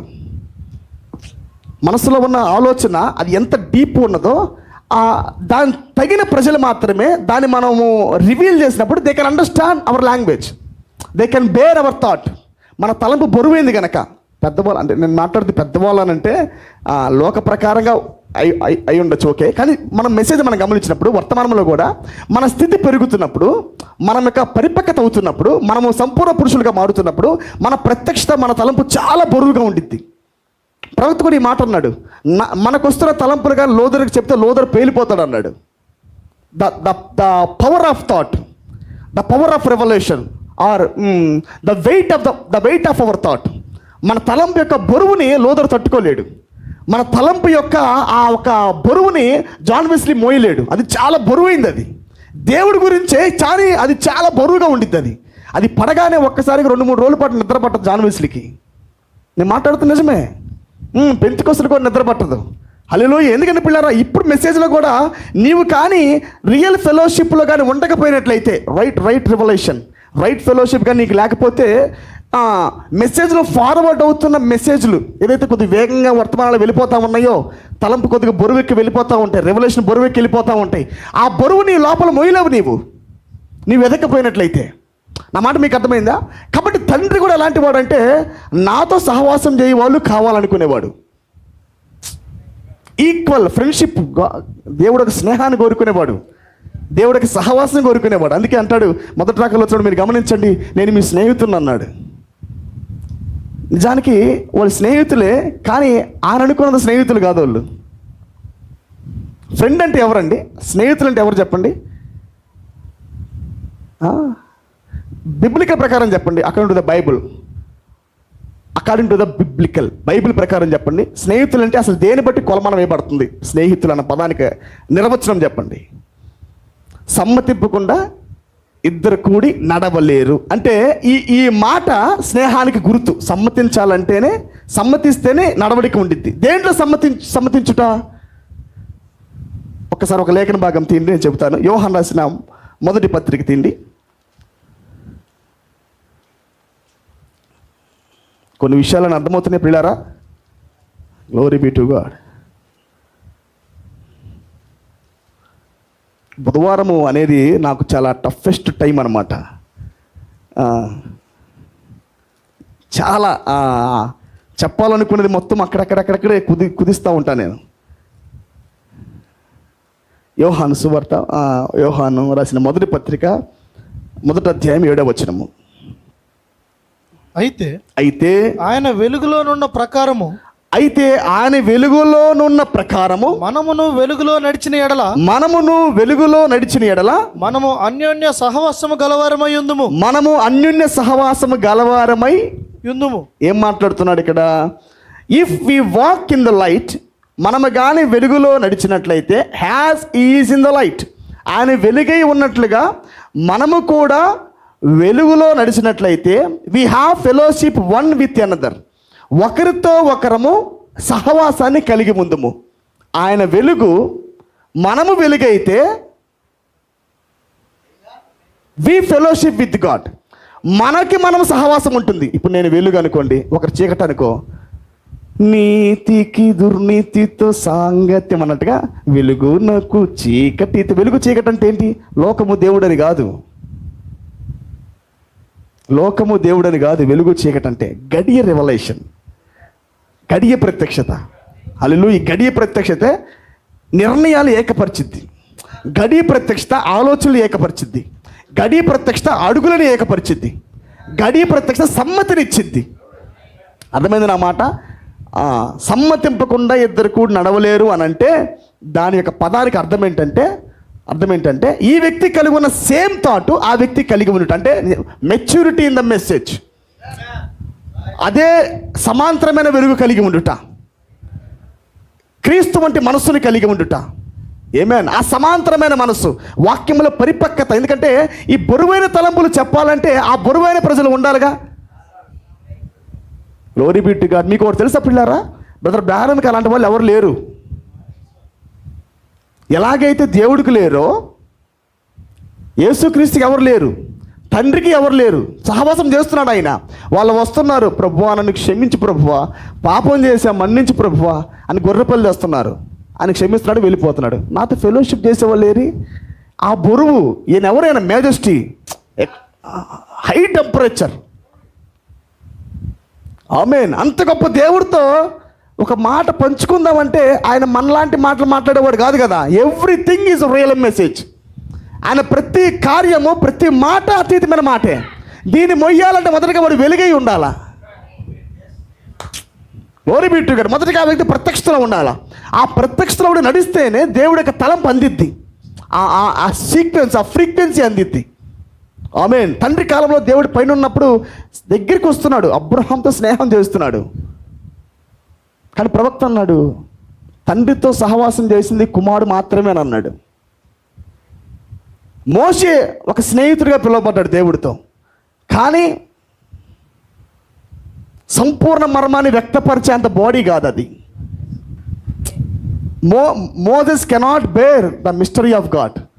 దేవుని యొక్క మర్మాన్ని, దేవుని యొక్క సంపూర్ణతను, దేవుని యొక్క పరిపూర్ణమైన వెనక భాగాన్ని బయలుపరిస్తే మోషే తట్టుకోలేడు. ఎందుకనగా దేవుడు ఆ దేహాన్ని ఎన్నుకోలా. మీకు అర్థమవ్వాలి. దేవుడు ఆ దేహాన్ని, ఆ స్పిరిట్ని ఎన్నుకోలా. అబ్రామ్తో వచ్చిన అబ్రామ్ కూడా పరిధిలోనే ఉన్నాడు. రియాలిటీ బ్రహ్యామ్, ఛాయ్ అబ్రహాము కదలాడుతున్నాడు, మైండ్ వ్యక్తపరుస్తున్నాడు, విశ్వాసాన్ని ఇస్తున్నాడు, ట్రావెల్ చేస్తున్నాడు. కానీ ఈయన సంపూర్ణంగా సహవాసము చేయగలిగినంత వ్యక్తిగా అబ్రహాం దేవుడు ఎన్నిక చేసుకోవాలా. హల్లెలూయా. కానీ ప్రవక్త అన్నాడు, పిల్లారా, ఆయన భూమి మీదకి వచ్చినప్పుడు ఆయన తండ్రితో సహవాసాన్ని కలిగి ఉన్నాడు. అంటే ఇంకొక మాట చెప్పాలంటే, there is no parable messages to the son. ఉదాహరణకి ఈ మాటను చూసారా, ఎగ్జాంపుల్ అనే మాట లేదు. ఉదాహరణ అనే మాటను చూసారా, మనం అంటాం చూసా. ఇప్పుడు ఇంక అర్థం కాలేదండి. ఉదాహరణకి అనే మాట సన్నకి అవసరం లేదు. He's a mature in the spirit, he's mature in the faith. దేవుడు ఎంత టెంపోలో చెప్పినా పక్కన వారు పేలిపోతారేమో కానీ యస్ దట్స్ రైట్ అంటాడు ఆయన. అర్థమైంది నా మాట? అంత హై టెంపరేచర్. అంటే మర్మము సంపూర్ణంగా బయలుపరిచిన he can understand the mystery. వాక్యం మొత్తాన్ని తెరిచిన, అంటే ఒక లేఖనానికి 100 అనువాదం ఉన్నది. లేఖనము దఫాలుగా అది అనువాదం చేయబడతా ఉండిద్ది. కాల ప్రకారముగా, విడతల ప్రకారం లేఖనం తెరవబడతా ఉండిద్ది. ఒక్క లేఖనం యొక్క 100% కుమారుడికి బయలుపరిచిన కుమారుడు యాక్సెప్ట్ చేయగలడు. అవును ప్రభు, అది వాస్తవం అనేవాడు. నువ్వు గెస్టమైన తోటకి వెళ్ళాలి, అది రైటే, అది నేను వెళ్తా. నువ్వు ఇప్పుడు నీ చెమట రక్తంగా మారేంత ప్రార్థన ఉంది, ఎస్ నేను వెళ్తా. నువ్వు సిలువుకి ఎక్కాలి, ఎస్ ఐ ఒబే. హల్లెలూయా. ప్రతి దానికి ఆయన ఎగిసిపడల. అంటే ఏ లేఖన భాగము కూడా, ఏ మిస్టరీ కూడా, ఏ అనువాదము కూడా ఆయన్ని హృదయాన్ని షేక్ చేయలా. Glory be to God. Conference with the God. దేవుడితో ఒక ఆలోచన సభ. ఏం చేద్దాం రా అని దేవుడు పిలుస్తున్నాడు మనల్ని. సేవకుడు కాదు పిలిచేది, God himself. Not prophet, not pastor, but God himself. రా మనతో కూర్చొని మాట్లాడుకుందాం రా. ప్రవక్త అంటాడు ఆయన దిగు స్థాయికి వచ్చంట అబ్రామ్తో మాట్లాడడానికి వచ్చాడంట. అబ్రామ్ దా మాట్లాడుకుందారా అన్నాడంట. ఏం చేద్దాం చెప్పాడంట. అయ్యా ప్రభువా, లోతు దినములు ఉంది కదా ప్రభు, సొదొమ గొమొర్రా పట్టణం ఉంది కదా ప్రభు, 50 మంది ఉన్నా కొద్దిగా రక్షించి ప్రభు అంటాడంట. ఆలోచన సభ. రా కూర్చున్నావు రా. మీ భార్య శారా అక్కడ అంటే, నా భార్య అని శారా ప్రభువా కిచెన్ రూమ్లో ఉంది. ఆమె కనీసము నేనే దేవునని గుర్తుపట్టలేదు. ఆమె అంత సహవాసంలో ఉంది నాతో, ఆమె వదిలిపెట్టి అన్నాడు. కానీ అబ్రామ్తో దేవుడు ఫెలోషిప్ చేస్తున్నాడు. ఫెలోషిప్ చేస్తున్నప్పుడు అబ్రహాము ఆలోచన పంచుకుంటున్నాడు. ప్రభు 30 మంది ఉన్నా రక్షించి ప్రభు, 20 మంది ఉన్నా, 50 మంది ఉన్నా అని మాట్లాడుతూ ఉంటాడు ఆయన. అంటే దేవుడు ఏం కోరుకుంటాడు? ఆయన మన వంటి వాడే పిల్లారా. ఆయన నేను కలిగి ఉన్న వాటిని వ్యక్తపరిచినప్పుడు దానికి రైట్ సింఫోనీ పలికే వాళ్ళు కావాలి. అందుకే చూడండి, ప్రవక్త 3 ఈడ్పు మాట పలికినప్పుడు, అరణ్యములో హట్టి రైట్ నేను ఉడతను సృష్టించానని చెప్పినప్పుడు, వీళ్ళందరూ సహవాసము ఎల్లప్పుడూ పాస్టర్ పక్కనే, పాస్టర్లు పక్క పక్కనే ఉంటారు, కానీ వాక్యాన్ని పట్టుకోరు. ప్రవక్త అన్నాడు ఈ మాట. భోజనం చేస్తున్నప్పుడు బ్రదర్ బ్యానం పక్కన ఉందన్నారు సేవకులేనంట. Oh my pastor, my brother, I created the squirrel in the wilderness అన్నప్పుడు, oh brother God bless you అన్నాడంట. ఇదేందిరా, కాన్ఫరెన్స్ విత్ గాడ్ లాగా లేదే. ఇది హై టెంపరేచర్ ఉండాలి. ఇది నిజానికి చెప్పగానే glory be to God, it's nothing but true, that's our inheritance అనాలా. కానీ that's right, God bless you my brother అన్నాడంట. అప్పుడు అర్థమైందంట ఈ వాతావరణంలో వీళ్ళ సహవాసం. మీరు గమనించండి, మీ ప్రార్థన చేస్తారా? ఇవర్ ప్రేయర్ చెప్పిద్ది మీ ఫెలోషిప్ ఎంతో దేవుడితో. మీరు 2 గంటలు ఎడతెగ ప్రార్థించిన ఆ ప్రార్థన మొత్తంలో అర్థమైద్ది మీరు ఎంతలో ఉన్నారో. అమ్మో పాస్టర్ గారు కనిపెడతారు, రెండోసారి ప్రార్థనే చేయను. అట్లా కాదు నేను అనేది. అంటే మనకి ఎదుగుదల ఉంటుందన్నమాట. నా మాట మీకు అర్థమైనదా? మీ అర్పణ చెప్పిద్ది. అంటే మీ ప్రార్థన ఒక అర్పణ. నా అపరాధమును క్షమించు ప్రభువా అని అంటే అది అర్పణ. మీ ప్రార్థన ఒక స్థితి, అది మీ యొక్క ఆత్మీయమైన స్థితి. అది నా పాపాలను మన్నించి ప్రభు అంటే మీ ఆత్మీయమైన స్థితి అది. ఆమెన్. ఆ దేవుడికి మీకు కలిగి ఉన్న ఫెలోషిప్ అన్నది కాన్ఫరెన్స్ అది. ఆమెన్. ఇప్పుడు మీకు బయలుపరచుకోవాలనుకో, మొదటగా నువ్వు ఎక్కడికి రావాలి? కాల్చబడి ఆయన కలిగి ఉన్న 4 దహన బలులు నువ్వు దాటి వస్తేనే ఆయన ఆలోచన నీకు పంచుకుంటాడు. అప్పుడు నువ్వు దాన్ని మోయగలవు నీవు. ఆమెన్. అందుకే ప్రవక్త హట్టి రేట్తో పలికినప్పుడు హట్టి రేట్ ఇవన్నీ దాటేమన్నది ఆమె. Representation of the bride. వధువుకి ఆమె ఆ ప్రాతినిధ్యం వహించింది అక్కడ. బ్రదర్ బ్యానం వచ్చి అక్కడ పలికినప్పుడు ఆమె దాన్ని, బ్రదర్ బ్యానం నిజానికి ఆమె ఆ మాట వినలా, లోపల ఎక్కడో ఉందా ఆమె ప్రిపేర్ చేస్తూ ఉందా ఆమె భోజనము. కానీ ఈ సన్నివేశాలు ఒక చిన్న స్వరముగా వినపడతామని లోపల ఆమెకు. అవి నీవే అన్నట్టుగా. ఏంటో బ్రదర్ బ్యానం మాట్లాడుతున్నాడు. ఆయన మాట్లాడితే వర్తమానం మాట్లాడతాడు, మిగతా విషయాలు మాట్లాడు. ఆయన ఏం ప్రీచ్ చేసినా ఇట్స్ ఎ మెసేజ్. ఆయన నిదానంగా మెసేజ్లోకి వెళ్ళిపోతాడు ఆయన. అందుకే హట్టి రేటు కొద్దిగా దృష్టి పెట్టింది. ఏదో పాస్ట్ గారు బోధిస్తున్నాడు, ప్రాఫెట్ ఇస్ సంథింగ్ ప్రీచింగ్, ఏదో ప్రవక్త బోధిస్తున్నాడని కొద్దిగా దృష్టి పెట్టింది ఆమె. పెట్టగానే ఆయన ఈ సన్నివేశం మాట్లాడుతున్నాడు, పలుకబడిన మాట గురించి మాట్లాడుతూ ఉంటాడు ఆయన. అప్పుడు ఆమెకు ఆసక్తి కలిగి బయటకు వచ్చి, బ్రదర్ బ్యానం నువ్వేదో పలికావు ఇప్పుడు దాకా, నువ్వు పలికింది ఏంటి, నువ్వు మాట్లాడింది ఏంటి అని అడిగినప్పుడు, అప్పుడు బ్రదర్ బ్యానం మరొక్కసారి మొదటిగా తలకాయలు దాటింది. అది మెసేజ్ వెళ్ళకుండా డైరెక్ట్గా వధువు చెప్పలా, మొదటిగా నీకే వచ్చింది. అది మొదటిగా అది తలలకే వచ్చింది. అది కానీ తల రిజెక్ట్ చేసింది. వాళ్ళ నాయకత్వాన్ని వాళ్ళు వదిలిపెట్టారు. వాళ్ళు మాకు వద్దన్నారు. వాళ్ళు తలరాయిని తృణీకరించారు. వాళ్ళు అప్పుడు వచ్చింది సామాన్యతల వధువుకి వాక్యం. ఆ టెంట్లో నుంచి ఆ బయటకు వచ్చినప్పుడు ఆ మాట పలకగా అప్పుడు ఆ మనిద్దామా, it is nothing but true brother Branham, నువ్వు పలికిన మాట, నువ్వు చేసిన కార్యము ఇట్స్ అబ్సల్యూట్ అందామె. Glory be to God. అంటే ఎంత స్థాయిలో ఉన్నది. తండ్రిలో ఉన్న ఆ ఒక్క మిస్టరీస్ మొత్తం కూడా కుమారుడు ఎలాగైతే తీసుకోగలిగాడో, మేనిఫెస్ట్ చేసుకున్నాడో, అందుకే అపోస్తలుడైన పౌలు అంటాడు, దైవత్వం యొక్క సర్వపరిపూర్ణ శరీరముగా క్రీస్తునందు ఉన్నది. మొదటగా దైవత్వం రావాలంటే వాక్యము ఎవరి వద్దకు వచ్చినా వారు దైవములు. They are gods, not small gods, the perfect God. అర్థమైంది నా మాట? ప్రవక్తలందరూ దేవుళ్ళే. ప్రవక్తలు they are the small messiahs అన్నాడు, they are the small lights అన్నాడు. But Christ is a supreme light, Christ is a perfect light, Christ is a perfect word. హల్లెలూయా. వాక్యం మొత్తము కూడా క్రీస్తులో శరీరమైనది. ఇప్పుడు వాక్యము శరీరం కావాలంటే మొదటిగా దైవత్వం వెల్లడి కావాలిగా, దైవత్వాన్నిచ్చే వాక్యం బయలుపరచబడాలిగా. అమ్మ, అర్థమవుతుంది నా మాటలు మీకు? ఒక వ్యక్తికి ఈ కాలం ఎంత విలువైందంటే పిల్లారా, దేవుడు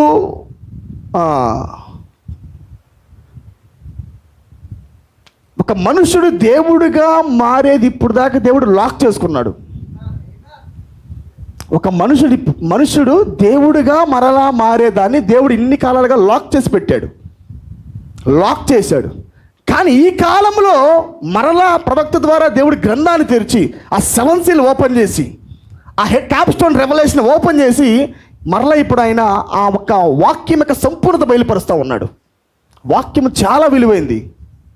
వాక్యం మీ చెవున పడినప్పుడు అది పదార్థంగా హృదయంలో మారిద్ది. అది డెసిషన్ తీసుకుని చేసిద్ది. అది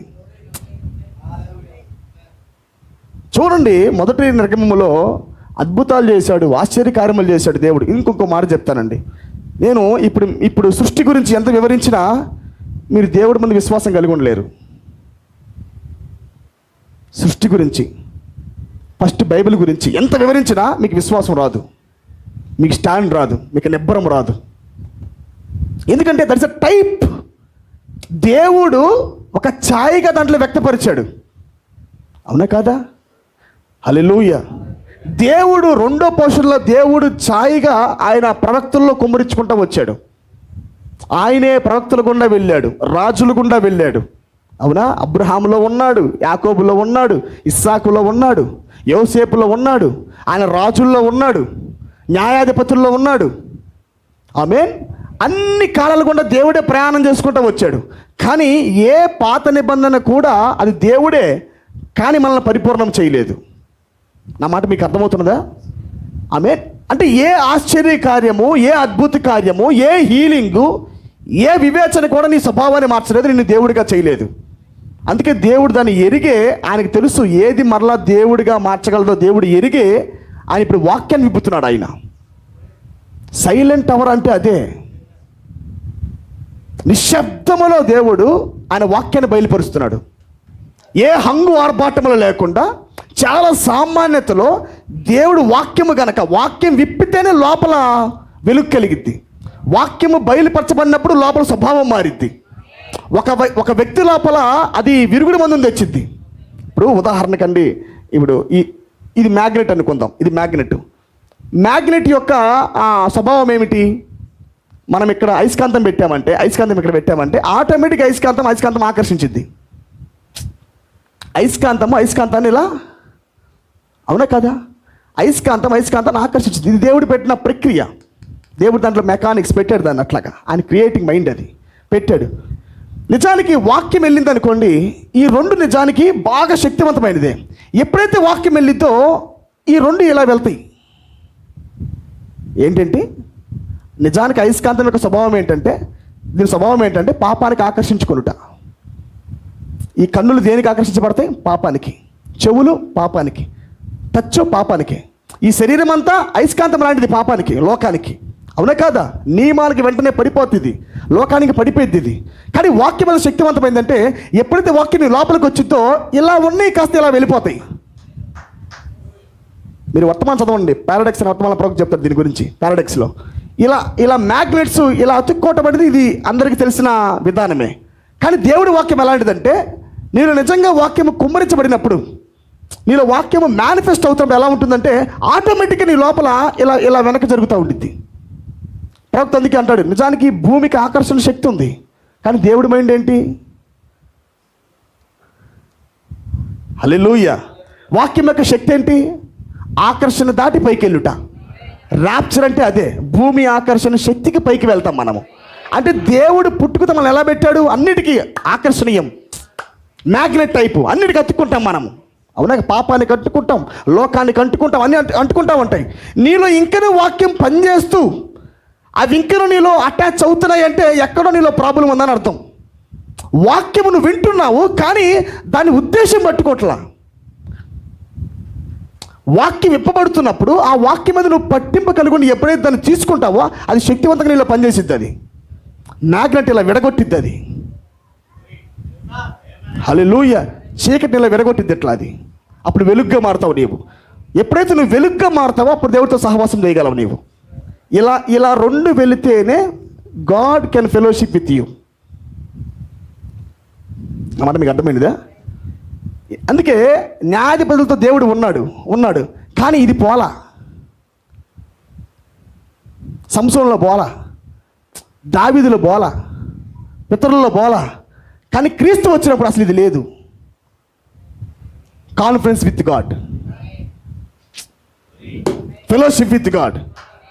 అంటే ఆయన వాక్యం చెప్పిన తర్వాత కొద్దిగా తీసుకొని మరలా కొద్దిగా ఇంటికి వెళ్ళి విభిన్న కార్యములు చేసి మరలా మోకాళ్ళు పడి no no no no no అసలు ఇది లేదు. There is no magnet, there is no gravitation power. అసలు ఆయన ఆపేదంటూ ఏమీ లేదు. హల్లెలూయా. అంటే కేవలం క్రీస్తు మాత్రమేనా? No no no sir. ఎందుకు బ్రదర్ బ్యాన మినిస్ట్రీ ఎంత విలువైందంటే, క్రీస్తు ఎలాగైతే తండ్రితో ముఖాముఖి సహవాసం కలిగి ఉన్నాడో, ఫైనల్ ఫెలోషిప్ కలిగి ఉన్నాడో, ఎటర్నల్ ఫెలోషిప్ కలిగి ఉన్నాడో, ఆమేన్, వాక్యం ఎంత విప్పినా హీ కెన్ అండర్స్టాండ్. అంతెందుకండి, సర్ప సంతానం గురించి దేవుడు చెప్పినప్పుడు ఆ బాడీ ఎలాంటిది మీరు ఆలోచించండి. ప్రపంచం మొత్తము త్రిత్వం అంటుంది. ప్రపంచం మొత్తము కూడా హవ్వ తిన్నది పండే అని ప్రసంగాలు జరుగుతూ ఉన్నాయి. మీరు పండు తినొద్దు, హవ్వ పండు తినది, మీరు తినొద్దు, తిందంటున్నారు. మనం ఎందుకు తింటాం అసలు? ఆ పండు మనకు అసలు లేదుగా, పండే లేదు తినడానికి. మనం ఫిజికల్ ప్రీచింగ్ ప్రకారంగా అయితే దాంట్లో సర్పెంట్ కోడ్ గురించి మాట్లాడుతూ అంటాడు ఆయన. ఇప్పటికీ ఆ కోడ్ అంట, ఇప్పటికీ ఆది కాండములో వాడు హవ్వతో బోధించేటప్పుడు అని బోధించినప్పుడు, ఇప్పుడు మీరు గమనించండి, పురుషులు ఏ కోడ్ వాడుతున్నారు? Same code.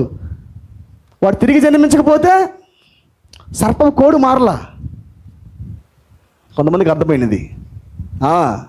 సేమ్ కోడు మారట్లా, చూసారా? జన్మిస్తే మాట విధానం sister, brother, God bless you, ఇంకా ఉండవు. వాడు పోతాడు. వాక్యం వెళితే ఇలా వచ్చిద్ది, వాక్యం లేకపోతే పిసిపిసులు వస్తాయి. అన్నమాట మీకు అర్థమైనదా? చెప్తున్నా. Glory be to God. కాబట్టి ప్రియులారా, మరొకసారి ప్రవక్త ఆ ఫెలోషిప్లోకి వచ్చాడు. ఏ ఫెలోషిప్లోకి? Eternal fellowship. సర్పసంధానం గురించి చెబుతున్నప్పుడు ప్రపంచం మొత్తం ఒక బోధలో ఉంది, కానీ దేవుడు తన మర్మాలతో ఫెలోషిప్ నాకు చూపించానా? మర్మాలతో ఫెలోషిప్. దేవుడు మర్మాన్ని ప్రవక్తకి విప్పుతున్నప్పుడు ఆయన ఏమాత్రం బెంబేలెత్తలా. ఆ బాడీ దాని కొరకు నిర్ణయించబడింది. ఇంకా ఆ దేహము, ఆ స్పిరిట్ దాని కొరకు ఎన్నిక చేయబడింది. ఇంకా గ్లోరీ బి టు గాడ్. కాబట్టి చెబుతున్నప్పుడు ఇతరులు నమ్మరు ప్రభువా, నేను ఏం చేయాలి అన్నది కూడా లేదు ఆయనకి. అది అబ్సల్యూట్. అది అంటే గమనించండి, తండ్రి ఎలాగైతే కుమారుడితో సింఫోనీ కలిగి ఉన్నాడో, మరొక్కసారి ప్రవక్త కూడా ఆయనతో అలాంటి సింఫోనీ కలిగి ఉన్నాడు. ఇంకా నీకు దాచుతా అన్నది ఏమీ లేదు, సంపూర్ణంగా ఇప్పుతారా అని చెప్పాడు ఆయన. 7 సీలు ఇప్పుతున్నప్పుడు పిల్లారా, ఆయన జెఫర్సన్ విల్లో మాట్లాడుతున్నప్పుడు ప్రవక్త ఒక మాట చెబుతాడు. ఆయన వివాహం మరియు పరిత్యాగమైన వర్తమానం ప్రకటిస్తున్నప్పుడు అంట ఆయన చాలా టెన్షన్ పడ్డాడంట. మ్యారేజ్ అండ్ డైవర్స్ అనే వర్తమానం ప్రకటిస్తున్నప్పుడు చాలా టెన్షన్ పడి, ప్రభు అమెరికా అంతా చెడిపోయిన దేశమే, ఎవ్రీ బిలీవర్కి 2-3 ఉన్నారు అంటే నమ్మకార్థంగా క్రైస్తవులని చెప్పుకున్న ప్రతి ఒక్కరు కూడా మ్యారేజ్లు అయ్యి వాళ్ళు అలా కలిగి ఉన్నారు ప్రభు. ఇప్పుడు ఎలా చెప్పాలి నేను? దీని ఒక సంపూర్ణ బయలుపాటు నాకు ఈ ప్రభు అని ఎలాగైతే సీల్స్ కొరకు వెళ్తాడో అలాగ వెళ్ళాడు ఆయన విడిగా. ముద్రల కొరకు ఎలాగైతే విడిగా కొండకెళ్ళి ఎదురు చూస్తాడో, ప్రవక్త ఈ వర్తమానం కొరకు అలా వెళ్ళాడు. మ్యారేజ్ అండ్ డైవర్స్ కొరకు వెళ్ళి ఆ వర్తమానం తెచ్చి బోధిస్తున్నప్పుడు అంట అనేక కాంట్రవర్షియల్ వచ్చినాయి అంట. కానీ ప్రవక్త ఏమాత్రము ఆ మాటకి బెనకల. అని ఎంత మర్మాన్ని ఇప్పినా ఆది అందు అలాగూ లేదు. It was not so from the beginning. ఆ మాట పలుకుతున్నప్పుడు ప్రవక్త ఏమాత్రం కూడా ప్రభువా ఇది చెబితే అది ఏం లేదు, స్ట్రిక్ట్గా ఉన్నాడు ఆయన. అంటే స్పిరిట్ ఆ సహవాసం కొరకు ఎన్నిక చేయబడింది. రండి నీతో ఫెలోషిప్ చేస్తారండి. ఆ మాట అర్థమవుతుందా? ఆయన ఒంటరిగా ఉన్నప్పుడు ఎంత గాంభీరుడిగా ఉండి తలంచాడో ఇప్పుడు వధువు కలిగి ఉన్నాడు ఆయన.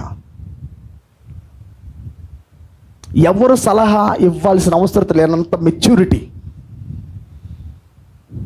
వధువు ఎలా మారుతుంది అంటే ఆ పరిపూర్ణ స్థాయి ఏంటి? దేవుడు ఒంటరిగా ఉన్నప్పుడు ఎలాగైతే ఒకరి పక్కన వచ్చి దీన్ని చెయ్యి అన్న సలహా లేకుండా ఉన్నాడో, ప్రవక్తకి ఎవరు సలహాలు ఇచ్చారండి?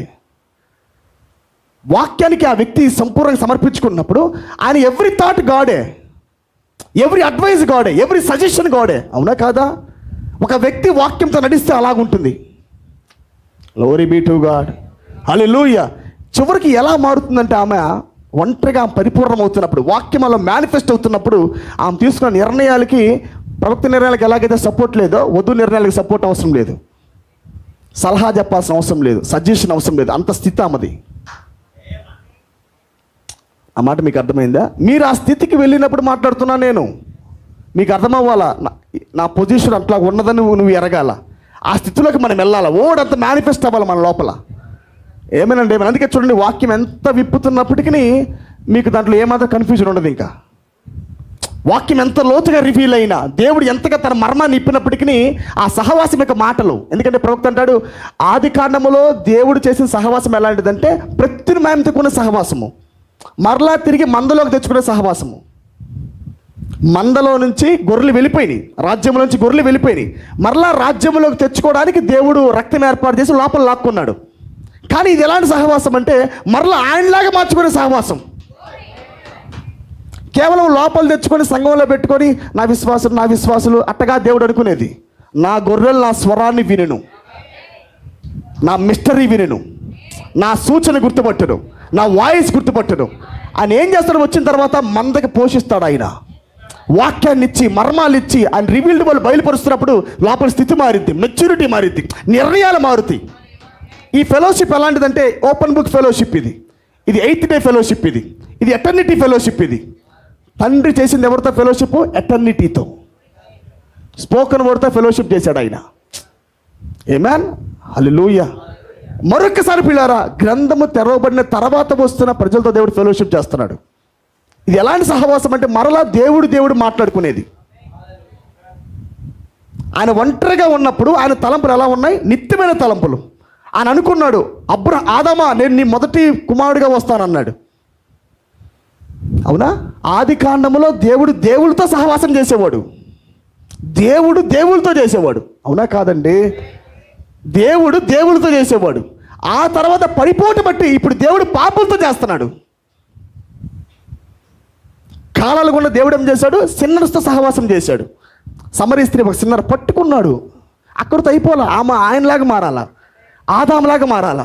హల్లెలూయా. ఇన్ని కాలాలుగా అందరూ కూడా అంత పరిపక్వతలోకి రాలా. కానీ ప్రవక్త మరొక్కసారి ఈ చివరి దినములు ఏంది, వాక్యం ఎప్పుడైతే తెరవబడిందో మరలా దేవుడితో మాట్లాడుతున్నాడు. హల్లెలూయా. అందుకే నేను రావాల్సిన అవసరం లేదు. అడాప్షన్ అనే మాటకు అర్థం ఏంటంటే తండ్రి విశ్రాంతి పొందుట. తండ్రి మనసంతా కుమారుల్లోకి వెళ్ళిపోయింది. ఇప్పుడు కుమారుడు ఉంటే చాలు, తండ్రి ఉండాల్సిన అవసరం లేదు. ఎవ్రీ థాట్ అది మెచ్యూర్ థాట్, ఎవ్రీ థాట్ అది గాడ్స్ ఫాదర్స్ థాట్, అది ఎవ్రీ రెవల్యూషన్ ఫాదర్స్ రెవల్యూషన్. అది నా మాటలు మీకు అర్థమవుతున్నాయా? హల్లెలూయా. మీరు దాన్ని ఎరగాల. ఫెలోషిప్ అంటే సాధారణమైనది కాదు. దేవుడితో చేయటం అంటే మర్మము నీకు ఇప్పబడుతున్నప్పుడు దాంట్లో జీవించినట్లయితే నీ అడుగు పెరిగిద్ది. నడిచి ఎత్తబడ్డాడంట. నేను అంటాను, అది మొదటి బైబిల్ కింద మర్మాలు బయలుపరచబడతా ఉన్నాయి. First Bible mystery. అది ఏ రెవల్యూషన్? అది మొదటి బైబిల్ కింద మర్మాలు తెరవబడుతున్నాయి ఆయనకి. అందుకే భూమికి మధ్యలో కట్టాడంట, ఛాయ లేకుండా కట్టాడంట. ఏమైనా నిజానికి మొదటి బైబిల్ కింద పరిపూర్ణత లేదు, సెకండ్ బైబిల్లో పరిపూర్ణత లేదు. కానీ థర్డ్ బైబిల్, ఈ బైబిల్ ఇంటర్ప్రిటేషన్ అయ్యి తెరవబడినప్పుడు వస్తున్నదే perfect revolution, perfect manifestation, perfect గాడ్గా మారుతాం మనము. Hallelujah, hallelujah, glory be to God. ఒక పక్క కాన్ఫరెన్స్లు జరుగుతూ ఉన్నాయి. మీరు చూసారు కదా, పోప్ కాన్ఫరెన్స్లు పెడతా ఉన్నాడు. కాన్ఫరెన్స్లు జరుగుతూ ఉన్నాయి. అమెరికాతో ఆలోచన సభ, ఇరాన్తో ఆలోచన సభలు ఎత్తుక్కుంటున్నాడు, మార్గాలు వేసుకుంటా ఉన్నాడు. ఒక పక్క ఆ ఒక తాటు పట్టుకోవాలని శాంతి తలంపు, శాంతి mystery, the mystery of peace. అది దీన్ని పట్టుకోండి. ఇంక ఈ టైంలో మనం మతంలో ఉండకూడదు, ఈ టైంలో మనం రాజకీయాల్లో ఉండకూడదు, మనం ఇలా పట్టింపగలుగుంటే ప్రజలు మరణిస్తారు కనుక అందరూ శాంతి ఒప్పందాల్లోకి రండి, అందరూ శాంతిని పాటిద్దాం అన్నాడు ఆయన. అంటే ప్రవక్త ఉన్న కాలంలో క్రుష్చేవ్ అలాగే ఐసెన్హోవర్ వాళ్ళిద్దరు అసెంబ్లీలోకి వచ్చి, క్రుష్చేవ్ అనే వ్యక్తి ఏమో రష్యాకి ప్రెసిడెంట్, అమెరికాకు ప్రెసిడెంట్ ఏమో అన్నాడు ఐసెన్హోవర్. వీళ్ళిద్దరు ఎవరంటే మట్టి అలాగే ఇనుము, బబులోను విగ్రహంలో ఆఖరి భాగం ఉంది కదా, పాదాల భాగం ఏంటి, ఇనుము మట్టి రెండు ఐక్యమై ఉండుట. మీకు ఒకటి తెలుసా, ప్రస్తుతానికి ఎంత ఫైట్ జరుగుతుందో అమెరికాకి రష్యాకి, ప్రాఫెసీ ప్రకారంగా వాళ్ళిద్దరు అతుక్కుంటారు. ఎవరి కింద? పోపు కింద. ఎంత వ్యతిరేకంగా ఉన్నప్పటికీ పోపు అందరినీ సమాధానపరుస్తాడు, అందరినీ సమాధానపరుస్తాడు. కానీ తర్వాత రష్యా ద్వారా దేవుడి ప్రవచన ప్రకారంగా అణుబాంబులు అయిపోతున్నాడు. అమెరికా మీద అణుబాంబు వేస్తాడు, రోమ్ పైన అణుబాంబు వేస్తాడు, వాటికన్ పైన. అప్పటి వరకు మీరు ఎన్ని చూసినా కానీ ప్రవచనం మాత్రం తప్పిపోదు. వాళ్ళు ఎన్ని యుద్ధములు చేసినా కానీ అకార్డింగ్ టు ద ప్రాఫెసీ జరుగుతూనే ఉంటుంది అది. కాకపోతే ఇప్పుడు జరుగుతున్న యుద్ధం మాత్రం చాలా భయంకరమైనది. ఇది ఆయిల్ దాడి, ఇది ప్రపంచానికి చాలా విపత్తు తీసుకొస్తుంది. ఇది ఆయిల్ నీడ్ అనేది చాలా ప్రాముఖ్యమైనది. ఇది నిదానంగా వెనక ఉండి బ్యాక్గ్రౌండ్లో ఉండి ఆ నార్త్ కింగు, ఆ రష్యన్ కింగు ఎవరు, పుతిన్ వర్క్ చేస్తూ ఉన్నాడు రాజ్యాన్ని నిదానంగా వశంలో తీసుకోవటానికి. ఒక పక్క నుంచి ఇరాన్ ఇవన్నీ వాడుకొని నిదానంగా రాజ్యాన్ని సమకూర్చుకుంటూ ఉన్నాడు ఆయన. ఇటు పక్కేమో పోపు అమెరికా ద్వారా అగ్రదేశంగా ఉండి రాజ్యాన్ని ఇలా సమకూర్చుకుంటూ ఉంది. చాలా చివరికి వస్తుంది పిల్లారా. ఇవన్నీ ఈ కాన్ఫరెన్స్ జరుగుతుందంటే ఒక పక్క మనకి సరైన కాన్ఫరెన్స్ కావాలి దేవుడితో. ఇంకా ఇప్పుడు దాకా అసలు ఫెలోషిప్లు కాదు, ఇప్పుడు దాకా దేవుడితో పడి లేచి ఫెలోషిప్ కాదు, కానీ ఒక రియల్ ఫెలోషిప్. నా కుమారుడా నీతో సహవాసం చేస్తాను దేవుడు చెప్పాలా. మీకు ఒకటి తెలుసా, దేవుడు తన మర్మాన్ని ఇప్పేటప్పుడు కూడా మొదటగా నీ జీవితాన్ని దేవుడు కొలమానం వేసుకుంటాడు. నీకు కొంత ఇస్తాడు, దాంట్లో జీవించమనికి ఇంకొంత ఇస్తాడు. అది ఆయన మార్గం. అది నువ్వు మెచ్యూర్ అవుతున్నప్పుడు, నువ్వు నిలబడుతున్నప్పుడు, వాక్యపక్షం నిలబడుతున్నప్పుడు దేవునితో సహవాసం కూడా ఇష్టపడతాడు ఆయన. మాట చెప్పినప్పుడు నువ్వు తీసుకోలేదనుకో, దేవుడు దాన్ని పట్టించుకోడు. ఇంకా నా మాట మీకు అర్థమవుతుందా? వాక్యము తెరవబడుతున్నప్పుడు మీరు ఆ వాక్యాన్ని తీసుకొని జీవిస్తున్నప్పుడు దేవుడు నిన్ను గౌరవిస్తాడు ఆయన. సహవాసం చేస్తారా అంటాడు. ఇది సాధారణమైన సహవాసం కాదు, ప్రెసిడెంట్ ఫెలోషిప్ లాగా. ఇప్పుడు ఇజ్రాయెల్ దేశంలో ఉన్న ప్రెసిడెంట్ నెతన్యాహు ఉన్నాడు. ఆయన ఎవరితో సహవాసం చేస్తాడు? పవన్ కళ్యాణ్ చేస్తాడా? మహేష్ బాబు, అతను ఎవరు, చంద్రబాబు నాయుడు చేస్తాడా? వాళ్ళు సీఎంలతో చేయరు, వాళ్ళు ప్రెసిడెంటే. వాళ్ళ క్యాబినెట్ ఎలాంటిదంటే ప్రెసిడెంట్లే. ఎవరైతే హెడ్లుగా ఉన్నారో వాళ్ళతో ఫెలోషిప్. ప్రవక్త దాన్ని అంటున్నాడు. ఈ కాన్ఫరెన్స్ ఎలాంటిదంటే మరలా ఆయన మర్మాల మొత్తంతో ఎరిగి, మర్మాలతో సహవాసం చేసి ఎవరైతే ఆయన యొక్క పరిపక్వతలోకి వెళ్తారో వాళ్ళతో చేస్తున్న సహవాసం. హెడ్ ఫెలోషిప్లు. అర్థమైంది? నాయకత్వము. Glory be to God. నాయకుడు, హెడ్, ప్రెసిడెంట్, దేవుడు. ఇది ఈడెన్ ఫెలోషిప్ అంటే. దేవుడు తన దేవుడితో సహవాసం చేయుట, తండ్రి వచ్చి తన కుమారుడైన దేవుడితో సహవాసం చేయుట. ఏమేనండి. ఆనాడు ఆమె తన స్థానాన్ని ఎరగలేకపోయినది అవ్వ. కానీ ఇప్పుడు అలా కాదు. వాడు ఎలాగొచ్చినా, వాడు ఎన్ని బుస్సులు కొట్టినా మనకు తెలుసు కనుక, మన హెడ్షిప్ మనకు తెలుసు, మన నాయకత్వం మనకు తెలుసు, మన తలంపులు మెచ్యూర్కి వెళ్ళి మనవి హల్లెలూయా బరువైన తలంపులకు లైక్ ఏ గాడ్ థాట్స్గా మారినాయి మనవి. అందుకే ఒక లేఖన భాగం నేను చూపిస్తాను. ఈ యొక్క సమయం చాలా ఉన్నతమైన పిల్లారా. సమయాన్ని వృధా చేసుకోవద్దు దయచేసి, నేను చెప్తున్నాను. మీకు అర్థం కావట్లేదు కానీ ఇది చాలా చాప కింద నీరాల వచ్చేస్తాయి. ఎవరి పనుల్లో వాళ్ళు ఉంటారు, ఎవరు బిజీలో వాళ్ళు ఉంటారు, ఆకస్మికంగా వచ్చేసింది. కాబట్టి మనం వధువుగా మనము అవేక్ అయి ఉండాలి. వధువు హృదయంలో దేవుడు వాక్యాన్ని విప్పుతున్నప్పుడు అదే నీ సూచన. నీ అలారం ఏదో కాదు, ఓడే వాక్య పరిపక్వతే. ఏదో దిశ మారింది, ఏదో దేవుడు కొద్దిగా కదులుతున్నాడనే సూచన నీకు అర్థమైపోవాలా. ఆయన దేంట్లో ఆయన నీకు చూపించుకోడు, ఓడి మాత్రమే వాక్యం వ్యక్తపరచబడుతున్నప్పుడు ఆయన మనం చూడొచ్చు ఆయన ముందుకెళ్తున్నాడని. చూడండి ప్రకటన గ్రంథము 11వ అధ్యాయము 14వ వచనం నుండి చదవండి. రెండవ శ్రమ గతించెను. రెండో శ్రమ అంటే రెండవయ్యో గతించిన, ఎప్పుడో గతించిపోయినది. ఓకే, ఇదిగో మూడో శ్రమ త్వరగా వచ్చుచున్నది. మనకు తెలుసు, మరి వెరీ సూన్, త్వరలో రేపన్నాక మూడు అయ్యో స్టార్ట్ అవబోతున్నది, మూడో ప్రపంచ యుద్ధం స్టార్ట్ అవబోతున్నది. ఇప్పుడు చూడండి, ఏడవ దూత బోర ఊదినప్పుడు పరలోకములో గొప్ప శబ్దములు పుట్టెను. ఆ శబ్దములు ఈ లోక రాజ్యము మన ప్రభు రాజ్యమును, మన ప్రభు రాజ్యమును, ఆయన క్రీస్తు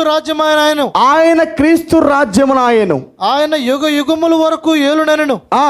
అంతటా దేవుని ఎదుట సింహాసనాసీనులకు ఆ 24 పెద్దలు సాష్టాంగపడి దేవునికి నమస్కారం చేసి, వర్తమాన భూత కాలములలో ఉండు దేవుడువైన ప్రభువా, సర్వాధికారి, నీవు నీ మహాబలమును స్వీకరించి ఏలుచున్నావు గనుక మేము నీకు కృతజ్ఞతాస్తుతులు చెల్లించుచున్నాము. ఇదంతా మీరు చదువుకున్నట్లయితే పిల్లరా, చదవడం లేకపోతుంది, అర్థమవుతుంది మన కొన్ని విషయాలు. ఓకే, జనములు కోపగించినందున నీకు కోపము వచ్చును, మృతులు తీర్పు పొందుటకును, నీ దాసులకు ప్రవక్తలకును పరిశుద్ధులకును నీ నామమునకు భయపడి వారికి తగిన ఫలము నిచ్చుటకును, గొప్ప వారేమి కొద్ది వారేమి భూమిని నశింపజేయు వారిని నశింపజేయుటకును సమయము వచ్చి ఉన్నదని చెప్పిరి. మరియు పరలోకమందు దేవుని ఆలయము తెరవబడగా దేవుని నిబంధన మందసము ఆయన ఆలయములో కనబడెను. అప్పుడు మెరుపులను ధ్వనులను ఉరుములను భూకంపములను గొప్ప వడగండ్లను పుట్టెను. Glory be to God. 7వ దూత బోర ఊదినప్పుడు పరలోకములు గొప్ప శబ్దం పుట్టెను. ఆ శబ్దములు ఈ లోక రాజ్యము మన ప్రభు రాజ్యమును, ఆయన క్రీస్తు రాజ్యము నాయను.